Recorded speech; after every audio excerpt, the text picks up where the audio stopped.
Γεια και χαρά παιδιά, με το Φλόμπα με το vlog εδώ, day, τρελά πράγματα στο γκαράζ. Θα κάνουμε αλλαγή λαδιών, εκτάκτος κατά κάποιο τρόπο. Γιατί όπως σας είχα πει και στο τελευταίο βίντεο, όταν κάναμε τη ρύθμιση της βαλβίδες με τον Κώστα, την πρώτη φορά κάτι δεν πήγε καλά και είχαμε ένα περίεργο μεταλλικό ήχο, κάτι χτύπαγε. Κοκοράκι ήταν, δεν ξέρω τι ήταν, πάντως κάτι χτύπαγε. Όταν λοιπόν ανοίξαμε το καπάκι για δεύτερη φορά για να ρυθμίσουμε, βρήκα ένα-δύο πολύ μικρά έτσι κομματάκια αλουμινίου, δεν ξέρω τι ήταν, εκεί στο καπάκι μέσα. Μου λέει ο Κώστας κάτι χτύπησε, κάτι ψιλοέσπασε, κάτι έφαγε, δεν ξέρω τι. Οπότε μου είχε πει να αλλάξω λάδια όταν θα έρθω. Οπότε εντάξει, έκανα το ταξίδι, έχω κάνει κι άλλα 180 χιλιόμετρα και τώρα θα κάνω αλλαγή. Θα σας πω τι θα κάνω την αλλαγή κανονικά και έχω πάρει ένα σουρωτήρι, επειδή ο Κώστας μου είπε να κοιτάξω το φίλτρο του λαδιού την ώρα που βγαίνουν τα λάδια, να το κρατήσω, αλλά επειδή αυτό είναι λίγο περίεργο και είναι δύσκολο γιατί έχει το ελαττήριο και πετάγεται προς τα κάτω, θα αφήσω το λάδι κανονικά να βγει όσο βγει και μετά έχω πάρει ένα σουρωτήρι να ρίξω το λάδι σε ένα μπολ, να δω αν θα μείνει κάτι στο σουρωτήρι από υπολείμματα, από αυτά τα μεταλλικά και τέτοια. Λοιπόν, οπότε ξεκινάω τη διαδικασία, στείνω λίγο κάμερες και πάμε. Λοιπόν, εδώ είμαστε παιδιά, έχω βάλει την κάμερα, ελπίζω να είναι καλά και δουλεύω τώρα με power bank, τα καινούργια συστήματα. Λοιπόν, σουρωτάκι έχει και λίγο αέρα, πάμε να ξεβιδώσουμε εδώ. Ελαφρώς ζεστός ο κινητήρας.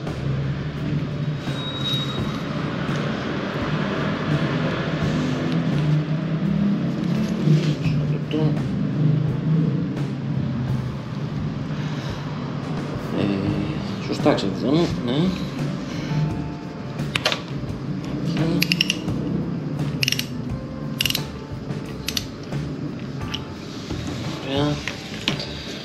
Δεν ξέρω τι φαίνεται παιδιά, ελπίζω να φαίνεται κάτι.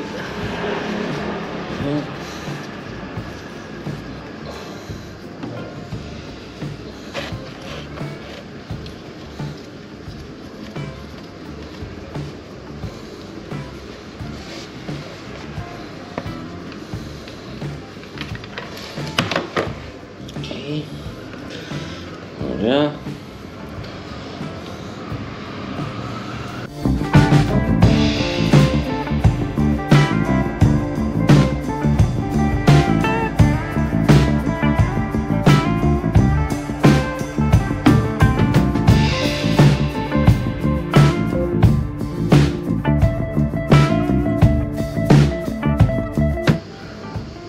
Λοιπόν παιδιά, τη διαδικασία τώρα εντάξει την ξέρετε. Δεν θα σας κρατήσω εδώ το βίντεο για να μην σας τρώω το χρόνο.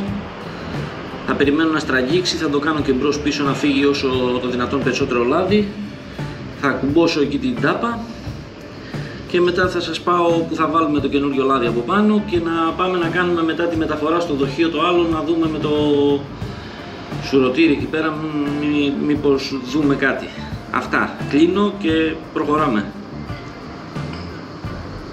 Λοιπόν παιδιά, εδώ είμαστε, χωνάκι, κλασικά, εδώ, σας τα έχω ξαναδείξει, εδώ, μετρημένα 800 ml και πάμε, πόνους,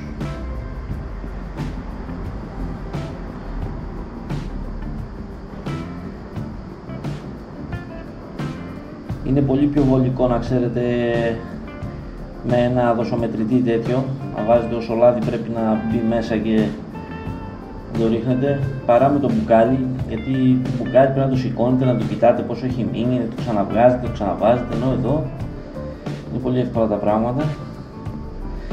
Εμένα με έχει βολέψει πολύ αυτό το σύστημα.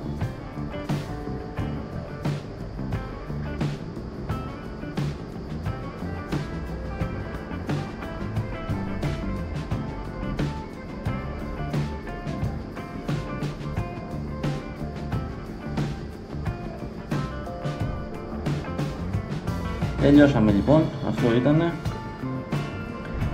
800 ml μέσα. Μαζεύουμε εδώ τα συμπράγκαλα και κλείνω την τάπα. Εντάξει, θα συνεχίσω το βίντεο να δούμε με το σουρωτήρι τι έγινε, μήπως βρούμε τίποτα υπολείμματα, τέτοια ρινίσματα. Εντάξει, κλείνω τώρα και συνεχίζουμε. Εδώ είμαστε παιδιά. Το setup έχει ως εξής. Έχει αδειάσει το μπουκάλι αυτό από το λάδι, οπότε έχω βάλει φωνάκι εδώ για να είμαστε μπάλα και από πάνω εδώ σουρωτήρι, βλέπετε καινούργιο εδώ με την ετικέτα. Λοιπόν, και θα ρίξουμε λάδι εδώ. Ναι, γιατί δεν είχα άλλο μπουκάλι τώρα να το βάλω, οπότε αυτό είναι το χρησιμοποιημένο, θα το βάλω στο μπουκάλι του. Λοιπόν, και πάμε σιγά σιγά εδώ, να κάνουμε λίγο τη μόντα εδώ, μην τα κάνουμε μόνο, μην τα θαλασσώσουμε. Λοιπόν, για πάμε, σιγούλια σιγούλια, να δούμε. Έλα που στάζεις, έλα.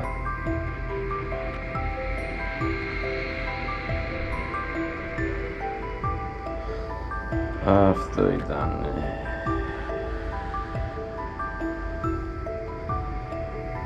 Εντάξει.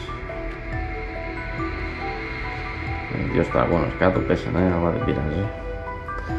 Έτσι είναι τα σωστά τα συνεργεία και τα γκαράζ. Λερώνεις. Λοιπόν, παιδιά, επίτηδες το είχα πάρει μαύρο αυτό το σουρωτήρι και πήρα το μικρό, δεν είναι πολύ μεγάλο, επίτηδες για να είναι όσο πιο λεπτή κρυσάρα. Τώρα δεν ξέρω εσείς τι βλέπετε. Πάμε λίγο έτσι εδώ. Εγώ δεν βλέπω κάτι. Αυτά που βλέπετε εδώ είναι φουσκάλες, άτες. Δεν μπορώ να πω ότι βλέπω κάτι εδώ. Δεν πιάνω κάτι εδώ. Λοιπόν, τώρα τι έγινε, έχει, δεν έχει μες στον κινητήρα, δεν ξέρω, αλλά να σας πω κάτι. Να σας πω κάτι. Day ρε, day, τα μασάει όλα, ό,τι κινείται μες στον κινητήρα και δεν πρέπει να κινείται, το καταπίνει και αυτό, το διαλύει και αυτό, όλα, day ρε, λοιπόν. Λοιπόν παιδιά, αυτά λοιπόν. Κλείνω το βίντεο εδώ, να είστε όλοι καλά, εμείς θα τα πούμε στο επόμενο, γεια και χαρά σε όλους.